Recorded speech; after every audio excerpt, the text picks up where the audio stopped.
Tiga. Yes.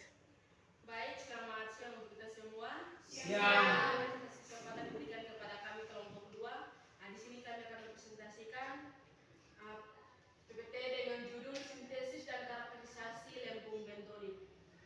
Sebelum kita masuk dalam sintesis dan karakterisasi, kita tahu dulu apa itu sintesis dan karakterisasi.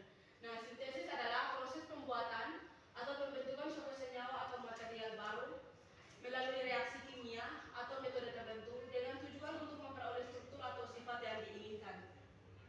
Dalam konteks material atau kimia, sintesis mencakup langkah-langkah pencampuran bahan awal, reaksi kimia, pemanasan, pendinginan, pengendapan, atau teknik lainnya untuk menghasilkan material dengan komposisi dan struktur tertentu. Contoh, sintesis bentonit terpilar dilakukan dengan menambahkan larutan agen pemilar seperti aluminium poliostor ke dalam bentonit sehingga terjadi pembentukan pilar di antara lapisan lempung. Yang berikut karakterisasi. Karakterisasi adalah proses analisis atau pengujian terhadap suatu material untuk mengetahui sifat fisik, kimia, struktur, atau morfologinya. Tujuannya adalah untuk memastikan keberhasilan sintesis serta memahami struktur, komposisi, dan performa material yang dihasilkan. Nah, contoh teknik karakterisasinya yaitu yang pertama ada XRD. XRD ini untuk melihat struktur kristal dan jarak antar lapisan. Yang berikut FTIR. FTIR untuk mengidentifikasi gugus fungsi atau ikatan kimia. Yang berikut XRF untuk mengetahui komposisi unsur. Jadi sintesis ini untuk proses pembuatan material, sedangkan karakterisasi proses pengujian untuk mengetahui sifat atau struktur material hasil sintesis. Oke, baik, kita akan masuk pada sintesis dan karakterisasi lempung terpilar Al2O3 dan termodifikasi cetilpiridinium klorid. Untuk pendahuluan, lempung bentonit merupakan mineral yang sangat berlimpah di Indonesia dan mempunyai potensi untuk dapat dikembangkan. Nah, salah satunya dengan menambahkan interkalat agar didapatkan bentonit termodifikasi dengan karakterisasi yang diinginkan. Nah, dalam penelitian ini, sintesis dilakukan agar dengan metode interkalasi oleh surfaktan cetilpiridinium klorid atau bisa disingkat dengan CPC dengan variasi persen berat dan kemudian dilanjutkan dengan pilarisasi oleh aluminium poliostor. Lalu fase padat yang dihasilkan finalisasi pada suhu 450 derajat Celcius. Nah, hasil yang diperoleh adalah bentonit yang dimodifikasi CPC dan aluminium polioksod. Nah, mempunyai karakterisasi jarak basal dan juga luas permukaan yang lebih tinggi dibandingkan dengan bentonit alam, dan peningkatan ini juga sebanding dengan jumlah CPC yang ditambahkan sebelum proses finalisasi. Baik, kita akan masuk dalam slide yang berikut, sintesis dan karakterisasi. Yang pertama, karakterisasi lempung bentonit menggunakan IRX, di mana bentonit alam yang digunakan termasuk dalam kelompok CA bentonit karena hasil uji XRF pada tabel di bawah ini menunjukkan bahwa kandungan ion Ca2+ dan Mg2+ lebih tinggi dibandingkan dengan Na+. Hal ini menunjukkan bahwa sifat non-fluidik atau kurang mengembang dalam air sehingga diperlukan proses aktivasi, di mana setelah dilakukan aktivasi dengan penambahan Na2CO3 sejumlah 12% darah bentonit terhadap peningkatan pada jumlah. Pada penambahan Na2CO3 menyebabkan peningkatan Na2 dan penurunan CaO serta MgO, di mana akibatnya pertukaran ion Ca2+ dengan Na+ sesuai dengan reaksi, di mana Ca bentonit tambah Na2CO3 bereaksi dengan Na bentonit tambah CaCO3. Seperti pada tabel sebelumnya, di mana kandungan Na2 meningkat dari 0,33% menjadi 2,2%. Menurut Ganjar, lebih baik nilai di atas 2% menunjukkan bahwa karakteristik Na bentonit menjadi bentonit telah berubah dari Ca bentonit menjadi Na bentonit.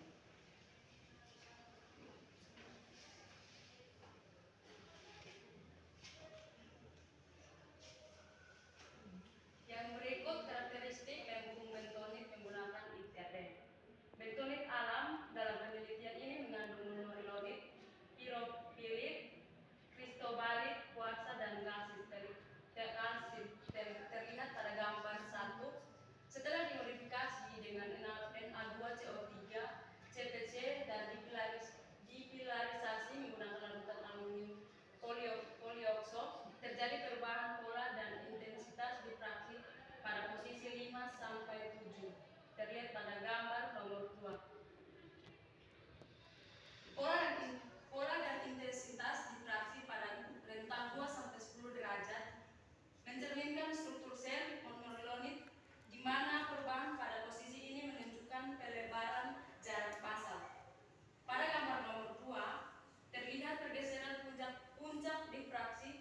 posisi 5 sampai 7 derajat ke arah kiri setelah dimodifikasi dengan CPC dan pilarisasi aluminium polioksor. Menurut Ruslan dan kawan-kawan, pergeseran ini menandakan peningkatan jarak antar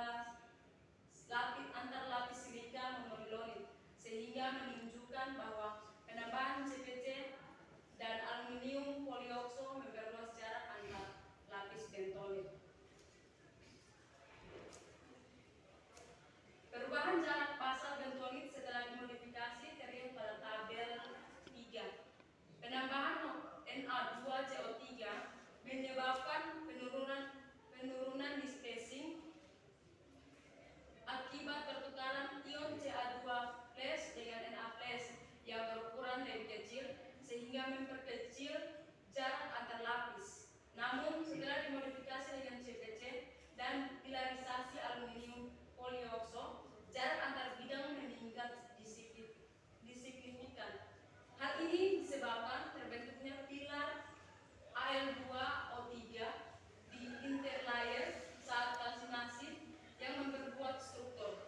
Penambahan CPC sebelum pilarisasi membantu membuka rongga antar lapis sehingga agen pemilar lebih mudah masuk dan membentuk lebih banyak pilar oksida yang memperbesar jarak pasal bentonit.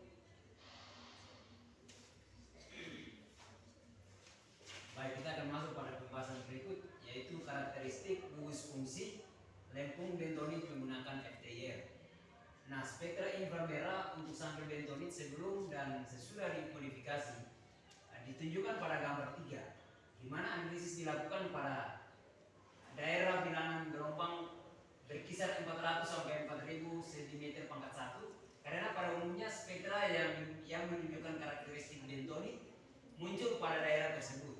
Seperti pada gambar ini, spektra IR untuk sampel bentonit alam dan bentonit yang sudah dimodifikasi menunjukkan pada poin A bilangan gelombang 400 kurang lebih 2000 cm pangkat min 1. Untuk poin B,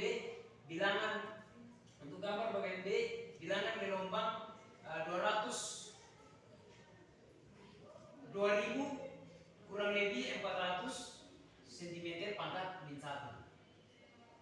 Pada gambar 3 terlihat perubahan spektra antara bentonit alam, Na bentonit, dan BP CPC 2, khususnya pada pita serapan 369,19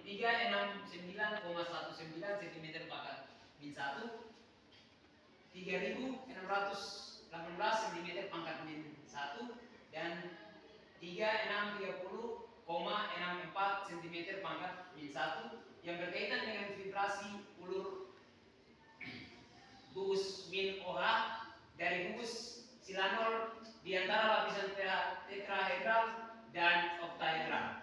Intensitas pita ini menurun pada BP sampai CPC 2 dan menghilang pada BP sampai CPC, melepaskan gugus CPC 10 dan BP sampai CPC 36 akibat delaminasi dan dehidroksilasi yang terjadi selama pilarisasi pada suhu 450 derajat Celcius yang melepaskan gugus OH dari struktur bentonit.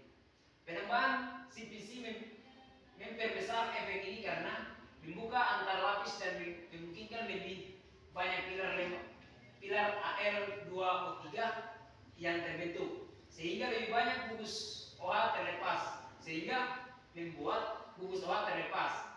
Nah, delaminasi dan dehidroksilasi juga tampak dari lemahnya atau hilangnya pita serapan pada 920 sampai 850 cm pangkat min 1 yang merupakan vibrasi tekuk gugus OH pada ikatan AL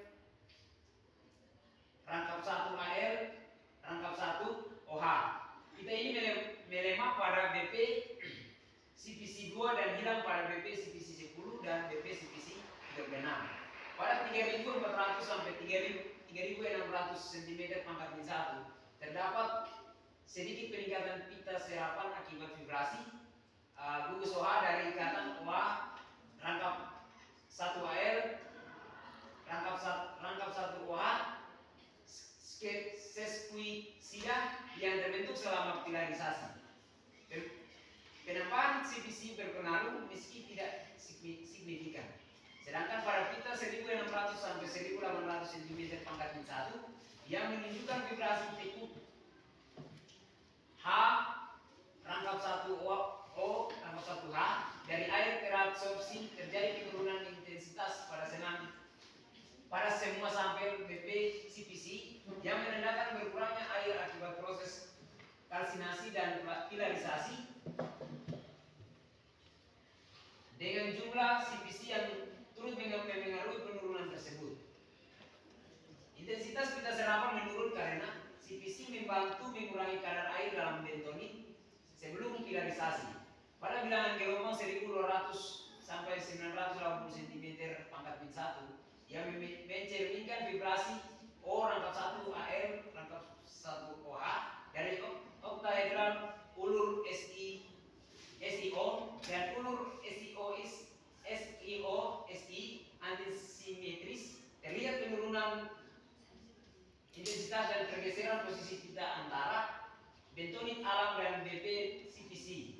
Semakin tinggi konsentrasi CPC, bilangan gelombang bergeser ke arah lebih besar dan intensitas pita menurun, yang menunjukkan adanya perubahan panjang ikatan O rangkap AL rangkap OH akibat substitusi AL pada posisi SI tetraeder selama pilarisasi.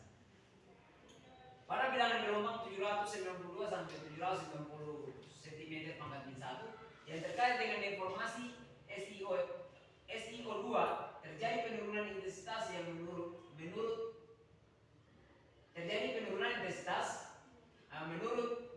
M. Hamidi et al. Yang disebabkan oleh hilangnya silika bebas akibat proses pilarisasi. Sementara itu, pada daerah 520 sampai 540 cm pangkat min 1 dan 469 sampai 480 cm pangkat min 1 yang menunjukkan vibrasi bending SI rangkap O rangkap 1 O dan ulur AR rangkap 1 O terjadi penurunan intensitas serta hilangnya pita pada bending SI rangkap